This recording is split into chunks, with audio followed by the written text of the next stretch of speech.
Sorbonne Université, le TSL, en partenariat avec la FI24, propose cette formation à Bac+3 en alternance, donc dans le domaine de la chimie et la physique des matériaux, et permet d'atteindre un haut niveau de qualification dans le domaine de la caractérisation des matériaux, mais aussi leur élaboration et leur transformation.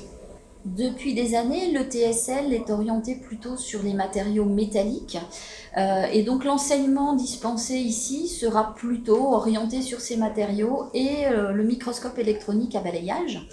Les entreprises de ce secteur qui peuvent vous embaucher sont dans le domaine du ferroviaire, de l'aéronautique, spatial, tout le domaine énergétique, nucléaire, ainsi que dans les contrôles non destructifs.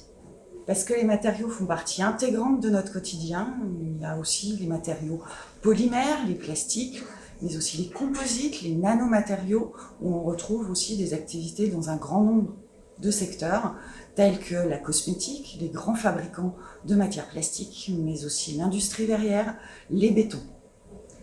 Les enseignants de l'ETSL donc, sont des enseignants classiques, mais on a aussi un grand nombre d'intervenants industriels qui vont vous parler de leurs connaissances et de leur savoir-faire dans le domaine des matériaux.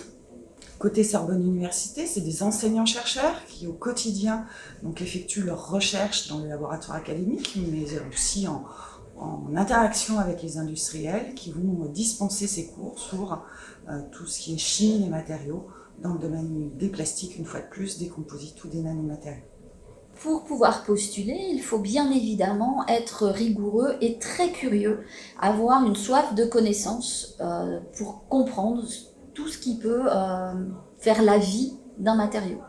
Donc n'hésitez pas à venir nous rejoindre dans le cadre de cette formation, puisque c'est quand même une formation qui conduit à de nombreuses possibilités en termes de débouchés et d'emploi.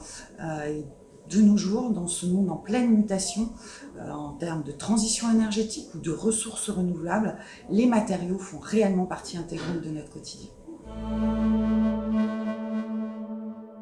Je viens d'un BTS chimiste, j'ai intégré la licence professionnelle du coup l'année dernière. Je suis maintenant ingénieur d'études et je travaille sur les polymères autoréparants pour une application industrielle aéronautique.